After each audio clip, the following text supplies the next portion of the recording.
Welcome friends, कैसे हैं आप लोग? होप आप लोग बहुत ही अच्छे होंगे। आज का जो मेरा टॉपिक है बहुत ही आपके लिए बहुत इंपॉर्टेंट होने वाला है। हम लोग के ख्याल में हमेशा बार-बार आता है कि वेजाइनल डिस्चार्ज क्या हमारी प्रेगनेंसी को रोकता है? क्या ऐसा होता है कि हम लोग प्रेग्नेंट हो जाएँ और लास्ट मोमेंट पे बहुत ज़्यादा डिस्चार्ज हो जाए और हमारी प्रेगनेंसी कैंसल हो जाए? ठीक है? ये सारी चीज़ें दिमाग में बार-बार आती रहती हैं, क्या ऐसा हो सकता है, नहीं हो सकता है, ऐसा क्यों होता है? इसलिए। कभी-कभी हम लोग रिलेशन में आते हैं और हम लोग को लगता है कि हाँ, अब एकदम फिट है, इस बार डिस्चार्ज नहीं हुआ है, हम लोग प्रेग्नेंट हैं। उसके 2 दिन बाद बहुत ज़्यादा डिस्चार्ज हो जाता है और हमारी प्रेगनेंसी कैंसल हो जाती है। तो ये सारी चीज़ें होती क्यों हैं और कैसे होती हैं? और कौन-सी कलर का डिस्चार्ज होता है तब प्रेगनेंसी कैंसल होती है, अदरवाइज़ नहीं।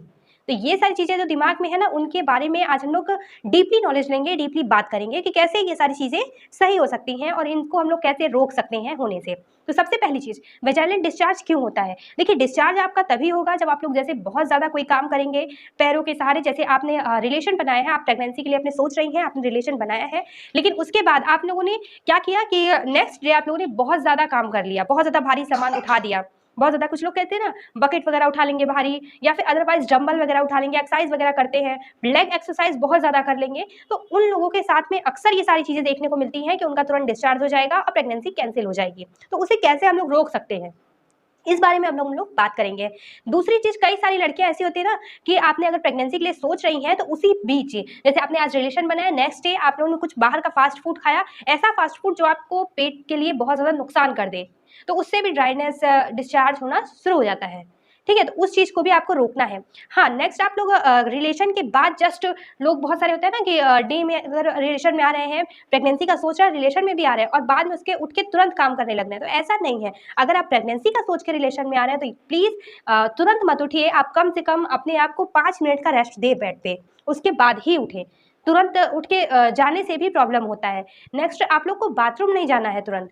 आप लोग कम से कम कोशिश कीजिए कि बार-बार, जैसे बहुत लोग होते हैं ना कि आपने रिलेशन बनाया, उसके जस्ट बाद आपने वॉशरूम चले गए, तो आपको जस्ट बाद वॉशरूम नहीं जाना है। आप थोड़ा टाइम लेटे रहिए, उसके बाद कम से कम घंटे 2 घंटे बाद वॉशरूम जाइए, तो ये आपके लिए अच्छा होगा।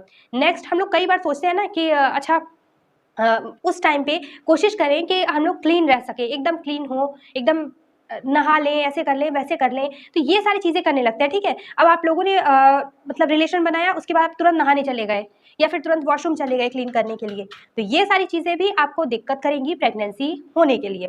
नेक्स्ट जो है, वो है कि आपको कोशिश कीजिए कि जब भी आप प्रेगनेंसी कंसीव करने का सोच रही हैं, उस समय रिलेशन के ठीक बाद आपको प्लीज़ खाँसी ना आए।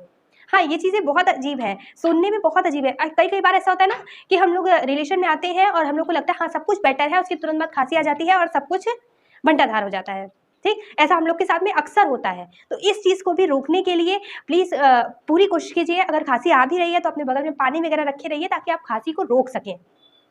अदरवाइज़ अदरक वगैरह कुछ भी ऐसा चीज़ रखें जिससे आपको खाँसी उस वक़्त प्लीज़ ना आए, तो बेहतर है। अगर इन सारी चीज़ों पे आप ध्यान देंगे तो आपकी प्रेगनेंसी वो बहुत अच्छी बीतेगी और प्रेगनेंसी कंसीव करने में भी बहुत ज़्यादा कोई प्रॉब्लम नहीं होगी, अगर आपको कोई अंदरूनी इश्यू नहीं है तो। ठीक? तो नॉर्मली अगर कुछ भी आपको पूछना है तो मेरे चैनल पे आप आके पूछ सकते हैं मुझसे। कोई भी पर्सनल बात करनी है तो मेरी इंस्टा आईडी है आपके पास, आप इंस्टा आईडी पे मेरे मैसेज करके मुझे पर्सनली बात कर सकते हैं। अदरवाइज़ जो भी आपको क्वेश्चन हो कमेंट बॉक्स में कमेंट कीजिए और हाँ, सब्सक्राइब करना बिल्कुल नहीं भूलना है, सब्सक्राइब ज़रूर कर दीजिएगा क्योंकि आपके सब्सक्राइब करने से मुझे बहुत ज़्यादा हिम्मत मिलती है कि मैं और अच्छे-अच्छे वीडियोज़ आपके लिए लेकर आती रहूँ। तो चलिए, बाय-बाय।